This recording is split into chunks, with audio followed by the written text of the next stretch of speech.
Assalamualaikum warahmatullahi wabarakatuh. Selamat bertemu kembali di channel Gen Husna, channel yang membahas seisi dunia. Sebelum lanjut jangan lupa ngopi dulu, nggak usah berlama-lama. Mari kita mulai. Inilah 7 lapisan langit dan para penghuninya, yang membuat kita terkagum-kagum dengan ciptaan Allah Subhanahu wa Ta'ala. Emangnya apa aja sih yang ada di dalam langit? Mari kita simak bersama-sama.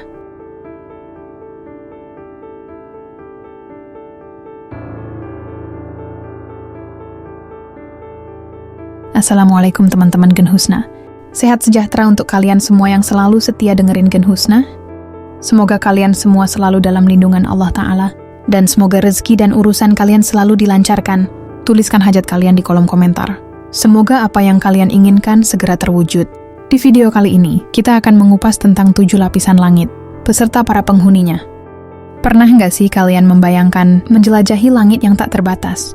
Langit itu sangat luas, berlapis-lapis, dan gak terbatas. Penciptaan 7 lapisan langit.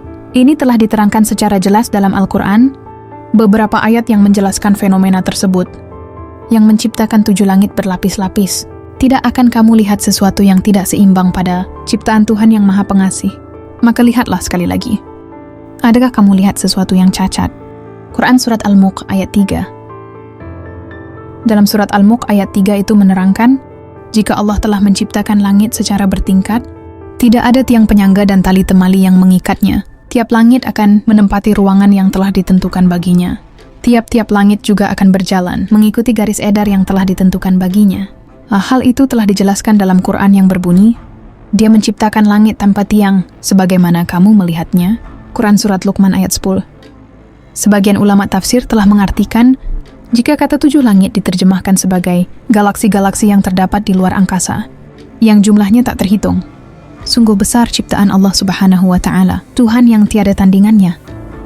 Dan di tiap-tiap lapisan langit ini, dari lapisan langit pertama hingga lapisan langit ke-7, memiliki karakteristik yang berbeda-beda, dan memiliki penghuni yang begitu banyak. Jadi saya akan membawa kalian semua untuk menyelami misteri 7 lapisan langit yang tak hanya memukau mata, tapi juga menggugah jiwa. Kita akan terbang melintasi lapisan demi lapisan, menemukan rahasia yang tersimpan sejak zaman baginda Rasulullah. Dalam perjalanan Isra Mirajnya yang super dahsyat, sebuah mukjizat yang Allah berikan kepada manusia pilihannya yang mampu menembus setiap-tiap lapisan langit. Perjalanan yang istimewa bertemu dengan makhluk-makhluk penghuni langit, dari pertemuan dengan para nabi di setiap langit, hingga dialog dengan Maha Pencipta di Sidratul Muntaha. Peristiwa Isra Mi'raj tercatat dalam Al-Quran yang berbunyi, Maha Suci Allah, yang telah memperjalankan hambanya pada suatu malam dari Al-Masjidil Haram ke Al-Masjidil Aqsa, yang telah kami berkahi sekelilingnya, agar kami perlihatkan kepadanya sebagian tanda-tanda kebesaran kami, sesungguhnya dia adalah Maha mendengar lagi Maha melihat.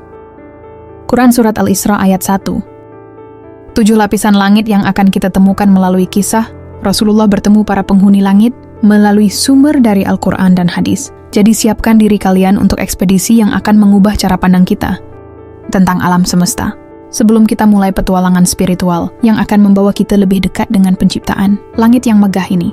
Alangkah baiknya buat teman-teman Gen Husna untuk tekan tombol like, komen, dan subscribe agar kami lebih semangat lagi untuk merangkum dan membawakan info yang unik dan menarik untuk kalian semua. Langit pertama. Dari para sahabat Rasulullah Shallallahu Alaihi Wasallam, banyak yang meriwayatkan hadis terkait Isra Miraj. Mereka adalah Anas bin Malik, Abu Zar Malik bin Syahsyah, Ibnu Abbas, Abu Hurairah, dan Ubay bin Ka'ab. Selain itu masih ada Buraidah ibnul Husayb al-Aslami, Huzaifah ibnul Yaman, Shaddad bin Aus Syuhaib, Abdurrahman bin Qurad, Ibnu Umar ibnu Mas'ud, Ali dan Umar. Salah satunya juga hadis yang menceritakan tentang perjalanan Isra Miraj. Perjalanan Rasulullah di tiap-tiap lapisan langit, yakni dari Anas bin Malik. Di langit lapisan pertama, ini dinamakan dengan langit dunia karena dekat dengan bumi. Bentuk dari langit ini terbuat dari emas, dan kuncinya dari cahaya. Penghuni langit pertama ini, tentu saja ada para malaikat-malaikat pada langit pertama ini bertugas menyeleksi amal, perbuatan manusia dari pergunjingan. Jika amal yang naik terdapat unsur ghibah, maka akan dikembalikan ke pemiliknya. Malaikat yang bertugas menjaga pintu langit pertama adalah Malaikat Ridwan. Beliau adalah malaikat yang sangat dihormati dalam Islam dan dikenal sebagai penjaga surga. Malaikat Ridwan memiliki peran penting dalam menjaga pintu langit pertama dan pintu surga pada langit pertama ini. Rasulullah disambut hangat dan gembira oleh penduduk langit pertama. Penghuni di langit pertama ini, yakni Nabi Adam alaihissalam serta ruh-ruh manusia lainnya. Rasulullah bertemu Nabi Adam alaihissalam di langit pertama dengan bentuk dan postur sebagaimana Allah menciptakannya. Nabi Adam memberikan salam dan doa kepada Rasulullah. Dari Imam Bukhari meriwayatkan, saat Rasulullah bertemu Nabi Adam, Rasulullah melihat di samping kanan dan kiri Nabi Adam ada kumpulan banyak manusia.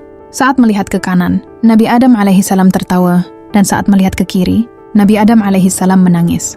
Rasulullah Shallallahu alaihi wasallam bertanya kepada Jibril, "Wahai Jibril, siapa dia?" Jibril menjawab, "Dia Adam, dan mereka itu anak keturunannya." Saat melihat ke sebelah kanan, Adam tertawa. Mereka adalah para penghuni surga. Dan saat Adam melihat ke sebelah kiri, Adam menangis. Mereka adalah para penghuni neraka. Dalam riwayat yang sama, Rasulullah diajak oleh Jibril untuk mengelilingi langit pertama. Di sana Rasulullah menemukan dua sungai yang indah. Rasulullah melihat dua buah sungai yang mengalir tanpa henti. Sungai itu adalah sumber dari sungai Nil dan sungai Yufrat. Kemudian Jibril mengajak Rasulullah berjalan-jalan lagi. Di langit pertama, beliau kembali menjumpai sebuah sungai. Di atas sungai itu, terdapat istana yang terbuat dari mutiara dan permata zabarjad. Nabi menepukkan tangannya ke permukaan sungai itu. Lantas tercium aroma kasturi yang sangat harum. Ini adalah telaga Al-Kautsar yang sengaja disimpan oleh Allah khusus untuk Nabi Muhammad. Dalam riwayat Anas bin Malik, Rasulullah Shallallahu alaihi wasallam bersabda, "Sungguh aku memiliki telaga yang luasnya bagai antara Elia, Baitul Maqdis dan Ka'bah." Atau Parawi mengatakan, antara Elia dan Syana'ah atau Yaman. Airnya lebih putih dari susu dan lebih manis dari madu. Di sana ada gelas sebanyak bintang di langit, membentang kepadanya dua aliran dari surga. Yang satu aliran dari perak, yang satu dari emas. Siapapun yang meminum airnya tidak akan haus lagi selamanya. Hadis riwayat Abu Ya'lah dan Ibnu Hibban. Semoga kita semua dipertemukan di telaga Kautsar. Amin. Terus yang mungkin jadi pertanyaan kita semua, apakah di langit pertama ini yang biasa kita lewati memakai pesawat udara tembus ke awan, terus ada burung-burung terbang? Tentu saja dalam konsep Islam yang sering kita lewati bukan lapisan langit pertama, melainkan lapisan awan. Awan yang berlapis-lapis, yakni termasuk pada troposfer, sebuah lapisan awan yang dimana udara masih bisa kita hirup udaranya. Sedangkan yang paling tinggi adalah exosfer, yang termasuk dalam jenis dari lapisan atmosfer dari bumi kita. Langit kedua. Lapisan langit kedua ini disebut dengan Ma'un, yang terbuat dari besi atau marmer putih.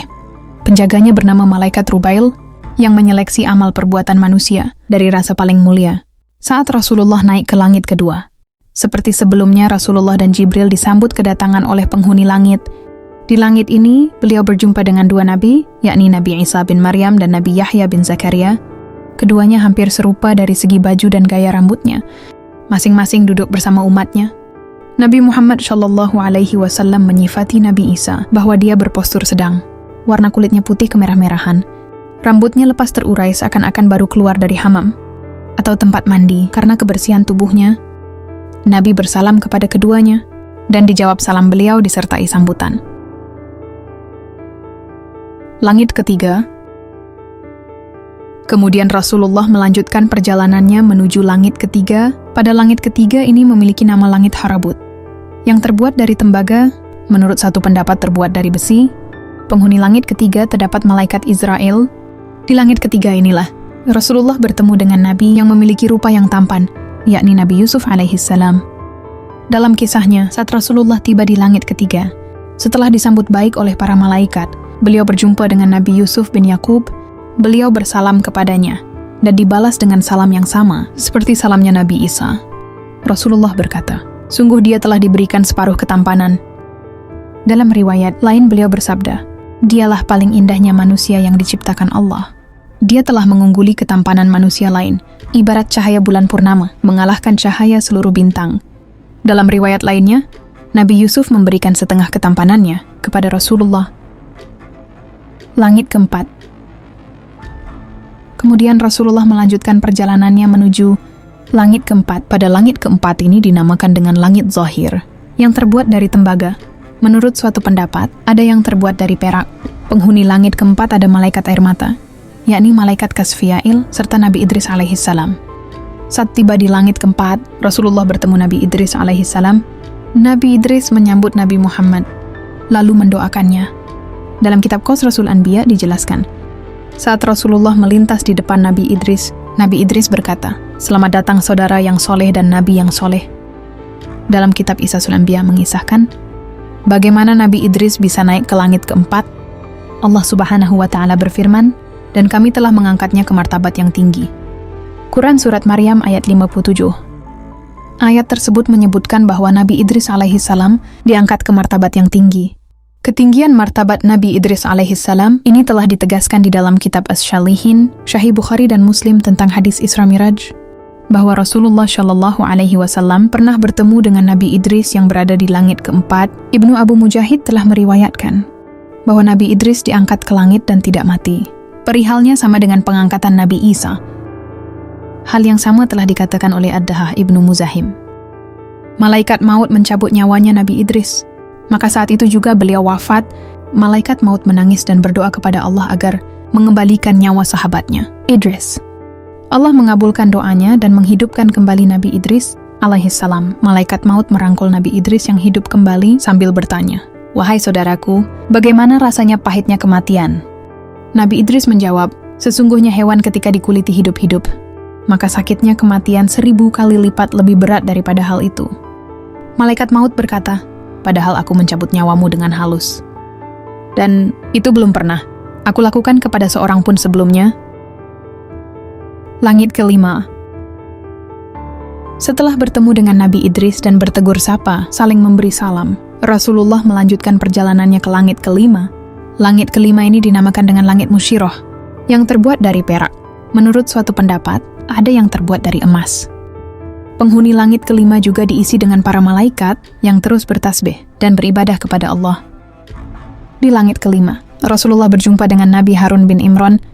Nabi Harun alaihissalam adalah saudara dari Nabi Musa alaihissalam. Separuh janggutnya hitam dan separuhnya lagi putih, karena uban memiliki jenggot yang lebar dan panjang. Di sekitar Nabi Harun, tampak umatnya sedang khusyuk mendengarkan petuahnya. Saat berjumpa dengan Rasulullah, tentu saja sambutan hangat dan tegur sapa, saling memberi salam selalu tercurahkan. Seperti momen-momen bertemu para nabi di langit sebelumnya, tampak dengan bahagia. Langit ke-6. Setelah bertemu dengan Nabi Harun alaihissalam, Rasulullah pun melanjutkan perjalanannya menuju langit ke-6. Di langit ke-6, ini dinamakan dengan langit Holisoh yang terbuat dari emas. Menurut suatu pendapat, ada yang terbuat dari intan dan permata. Penjaga pintu langit ke-6 adalah malaikat Tauthoil, yakni malaikat yang bertugas menjaga rahmat. Tentu saja juga ada para malaikat lain yang mendiami langit ke-6 ini. Setelah sampai di langit ke-6, beliau berjumpa beberapa nabi dengan umat mereka masing-masing. Ada seorang nabi dengan umat tidak lebih dari 10 orang. Ada lagi dengan umat di atas itu. Bahkan ada lagi seorang nabi yang tidak ada pengikutnya. Kemudian beliau melewati sekelompok umat yang sangat banyak, menutupi ufuk. Ternyata mereka adalah Nabi Musa dan kaumnya. Kemudian beliau diperintah agar mengangkat kepala beliau yang mulia. Tiba-tiba beliau tertegun dan kagum, karena pandangan beliau tertuju pada sekelompok umat yang sangat banyak, menutupi seluruh ufuk dari segala sisi. Lalu ada suara, "Itulah umatmu, dan selain mereka, terdapat 70.000 orang yang masuk surga tanpa hisab." Pada tahapan langit ke-6 inilah, beliau berjumpa dengan Nabi Musa alaihissalam, seorang nabi dengan postur tubuh tinggi, putih kemerah-merahan kulit beliau. Nabi Shallallahu Alaihi Wasallam bersalam kepadanya dan dijawab oleh beliau disertai dengan doa. Setelah itu Nabi Musa berkata, "Manusia mengaku bahwa aku adalah paling mulianya manusia di sisi Allah. Padahal dia, Rasulullah Shallallahu Alaihi Wasallam, lebih mulia di sisi Allah daripada aku." Setelah Rasulullah melewati Nabi Musa untuk melanjutkan perjalanannya ke langit ke-7, beliau Nabi Musa alaihissalam pun menangis. Kemudian Nabi Musa alaihissalam ditanya akan hal tersebut. Nabi Musa pun menjawab, "Aku menangis karena seorang pemuda yang diutus jauh setelah aku, tapi umatnya lebih banyak masuk surga daripada umatku." Beruntunglah kita sebagai umat Muhammad. Bagaimana tidak? Umat Muhammad adalah umat yang terakhir, tapi kelak menjadi umat yang pertama yang dipersilahkan memasuki pintu surga. Seperti yang tertuang dalam hadis Nabi Shallallahu Alaihi Wasallam, Rasulullah bersabda, Kita adalah yang terakhir masanya di dunia. Tetapi yang pertama di hari kiamat, kitalah yang akan masuk surga terlebih dahulu. Hadis riwayat Muslim. Lapisan langit ketujuh. Di langit ketujuh, ini dinamakan dengan langit Labiyah, yang terbuat dari yakut merah. Yakut atau sering kita sebut batu rubi adalah batu permata berwarna merah yang dapat bervariasi antara merah muda hingga merah darah, dan merupakan salah satu jenis dari mineral korundong atau aluminium oksida. Amal yang naik ke langit ketujuh ini bagaikan sepasang pengantin yang berbahagia, yang diiringi oleh 300 malaikat. Penghuni langit ketujuh dihuni oleh banyak para malaikat yang senantiasa bertasbih dan beribadah kepada Allah Subhanahu wa Ta'ala. Kemudian Rasulullah Shallallahu Alaihi Wasallam memasuki langit ketujuh. Di sana beliau berjumpa Nabi Ibrahim alaihissalam sedang duduk di atas kursi dari emas di sisi pintu surga sambil menyandarkan punggungnya pada Baitul Makmur. Di sekitarnya berkumpul umatnya. Setelah Rasulullah bersalam dan dijawab dengan salam dan doa serta sambutan yang baik, Nabi Ibrahim berpesan, "Perintahkanlah umatmu untuk banyak menanam tanaman surga. Sungguh tanah surga sangat baik dan sangat luas." Rasulullah bertanya, "Apakah tanaman surga itu?" Nabi Ibrahim menjawab, "Zikirlah." Dalam riwayat lain beliau berkata, "Sampaikan salamku kepada umatmu. Beritakanlah kepada mereka bahwa surga sungguh sangat indah tanahnya, tawar airnya, dan tanaman surgawi adalah subhanallah. Walhamdulillah wala ilaha illallah. Wallahu akbar." Kemudian Rasulullah diangkat sampai ke Sidratul Muntaha, sebuah pohon amat besar, sehingga seorang penunggang kuda yang cepat tidak akan mampu untuk mengelilingi bayangan di bawahnya, sekalipun memakan waktu 70 tahun. Dari bawahnya, memancar sungai air yang tidak berubah bau rasa dan warnanya, sungai susu yang putih bersih, serta sungai madu yang jernih, penuh dengan hiasan permata, zamrud dan sebagainya, sehingga tidak seorang pun mampu melukiskan keindahannya. Ibnu Katsir mengatakan, sanad hadis ini jahit lagi kuat. Imam Ahmad juga meriwayatkan dari Ibnu Mas'ud radhiyallahu anhu yang mengatakan bahwa Rasulullah Shallallahu Alaihi Wasallam telah bersabda, "Jibril datang kepadaku dengan mengenakan pakaian yang bertaburan penuh dengan mutiara. Adapun maksud sesuatu yang melingkupinya adalah cahaya." Dijelaskan dalam hadis Nabi Shallallahu Alaihi Wasallam, ketika dimirajkan ke langit, aku dinaikkan ke Sidratul Muntaha, kemudian aku melihat cahaya yang agung. Daun-daun Sidratul Muntaha itu seperti kuping-kuping gajah, dan buah-buahnya seperti kendi besar. Di sana ada 4 sungai, yang dari akarnya keluar 2 sungai luar dan 2 sungai dalam. Saat itu aku bertanya, "Apa ini Jibril?" Ia menjawab, 2 sungai dalam adalah 2 sungai di surga, sedangkan 2 sungai luar adalah sungai Nil dan Yufrat. Hadis riwayat Ahmad. Disebutkan Sidratul Muntaha adalah pohon, tempat terakhirnya arwah para syuhada yang senantiasa mendapat karunia Allah. Pohon tersebut berada di atas langit ketujuh, di sebelah kanan Ar-Rasy, dengan daun-daun seperti kuping-kuping gajah, buah-buahnya seperti kendi besar, dahan-dahannya berupa mutiara, yakut dan zabarjat. Yakut sendiri adalah batu rubik permata yang berwarna merah delima, dan zabarjat adalah batu kristal yang berwarna hijau kekuningan serta transparan. Dikutip dari tafsir Muqatil bin Sulaiman, saat Rasulullah diangkat ke Sidratul Muntaha, lalu beliau diliputi oleh awan dengan beraneka warna. Pada saat inilah Jibril mundur dan membiarkan Rasulullah berjalan seorang diri, karena Jibril tahu hanya beliaulah yang mampu untuk melakukan hal ini, berjumpa dengan Allah Subhanahu wa Ta'ala. Setelah berada di tempat yang ditentukan oleh Allah, tempat yang tidak seorang makhluk pun diizinkan berdiri di sana, tempat yang tidak seorang pun makhluk mampu mencapainya, beliau melihatnya dengan mata beliau yang mulia. Saat itu beliau langsung bersujud di hadapan Allah Subhanahu wa Ta'ala. Rasulullah berdialog dengan Allah Subhanahu wa Ta'ala. Nabi bersabda, "Ya Allah, Engkau telah menjadikan Ibrahim sebagai Khalil, kawan dekat. Engkau mengajak bicara Musa. Engkau berikan Daud kerajaan dan kekuasaan yang besar. Engkau berikan Sulaiman kerajaan agung, lalu ditundukkan kepadanya jin, manusia dan setan serta angin. Engkau ajarkan Isa, Taurat dan Injil, dan Engkau jadikan dia dapat mengobati orang yang buta dan belang serta menghidupkan orang mati." Kemudian Allah berfirman, "Sungguh aku telah menjadikanmu sebagai kekasihku." Dalam Syahih Imam Muslim, diriwayatkan dari sahabat Anas bin Malik, bahwa Rasulullah bersabda, "Kemudian Allah mewajibkan kepadaku dan umat 50 salat sehari semalam, lalu aku turun kepada Musa di langit ke-6. Lalu dia bertanya, 'Apa yang telah Allah wajibkan kepada umatmu?' Aku menjawab, 50 salat. Musa berkata, kembalilah kepada Rabbmu dan mintalah keringanan, sebab umatmu tidak akan mampu untuk melakukannya. Maka aku kembali kepada Allah agar diringankan untuk umatku. Lalu diringankan 50 salat, jadi 45 salat.